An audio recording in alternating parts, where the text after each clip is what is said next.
Hey guys, so for today we will go through the lesson, but I wanted you to preview what we needed to do today in Schoology. So under in Schoology, you scroll down to week 3, and today is Monday. Read the directions. Everything you need to know is in the directions, 99% of the time.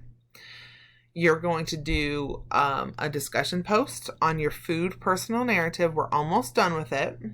We're going to work on it today and tomorrow. And tomorrow will be the last day before we move on to another personal narrative. Then you're going to watch a vocabulary video and do a quiz. The quiz will be part of your reading grade.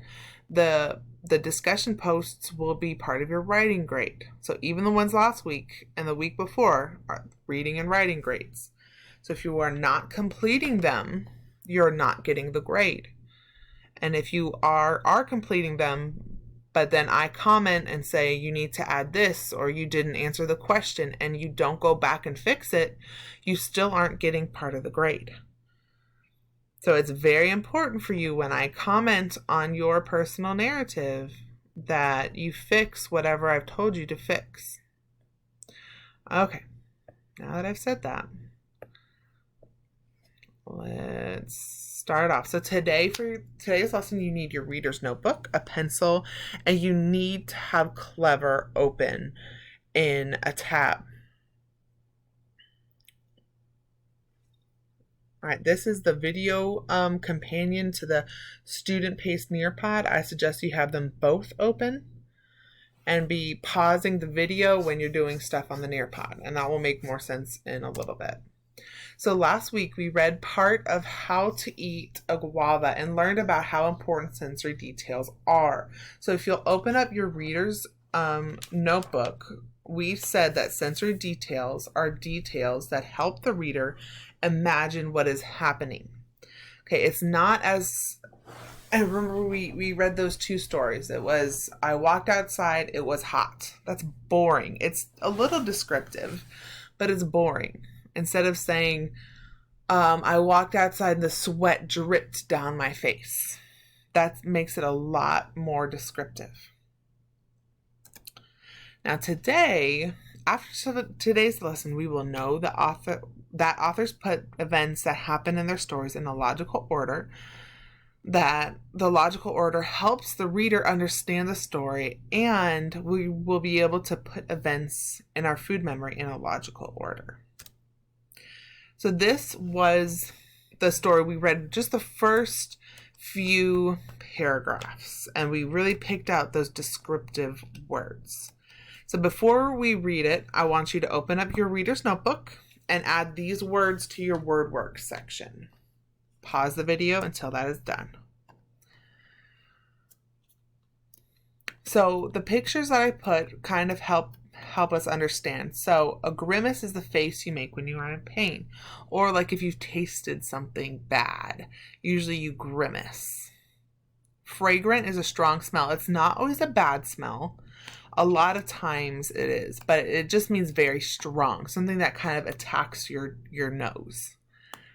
And tempting. I put a picture of Oreos because Oreos are very tempting to me. I love Oreos, which is why I cannot buy like a whole pack of Oreos because they don't last long enough in my house.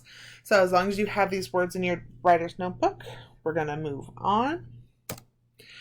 What I need you to do is you need to go to Clever and click on Amplify. Once you've clicked on Amplify, you click on the robot that says CKLA Hub, and then click on Library. We're in Unit 1. If you'll hit that little like dots and lines, you just click on the story you want. And I want you to listen to this story all the way to the end of this story. It's not a very long story. It's like 4 pages. That's not very long. And pause the video until you've done that. Okay, now that you've read you've listened to the whole story, What you're going to do is on your Nearpod, you're going to reread these parts and then do the activities or answer the questions. So pause the video until you have completed that.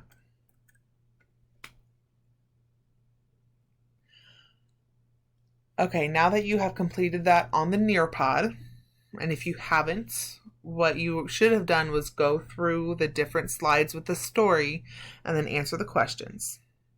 Now that you've done that, we're going to work on our food memory story. So last time we just talked about the different senses. So we really focused on the taste of whatever food you were talking about. I had a lot of people describing pizza. I had some people with mac and cheese. But my example was escargot, which is snails.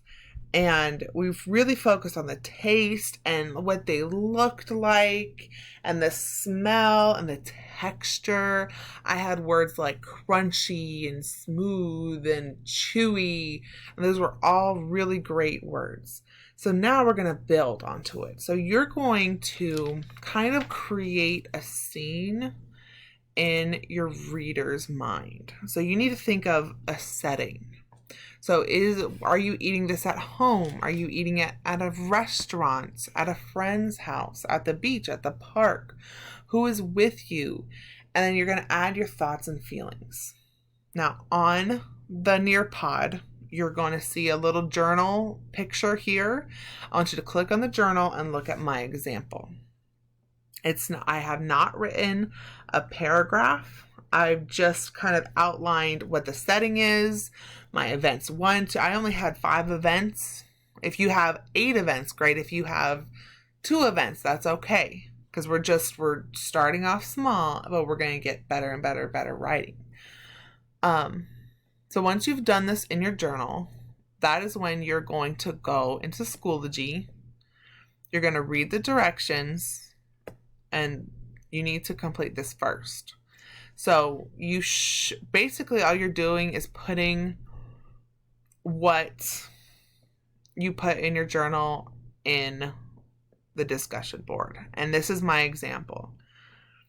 Now, I didn't put all of the details in the discussion board, just basically what my events are, kind of like a timeline sort of.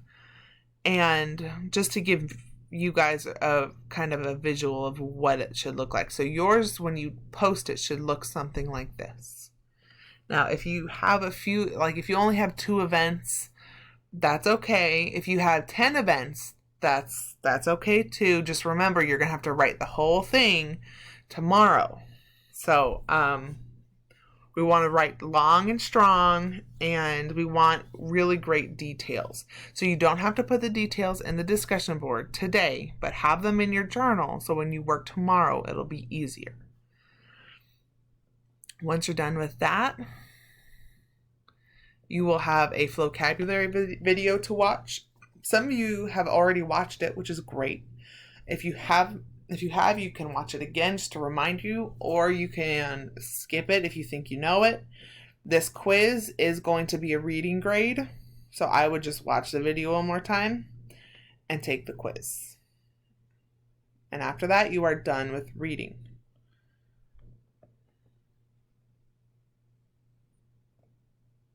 And that's all I've got for you.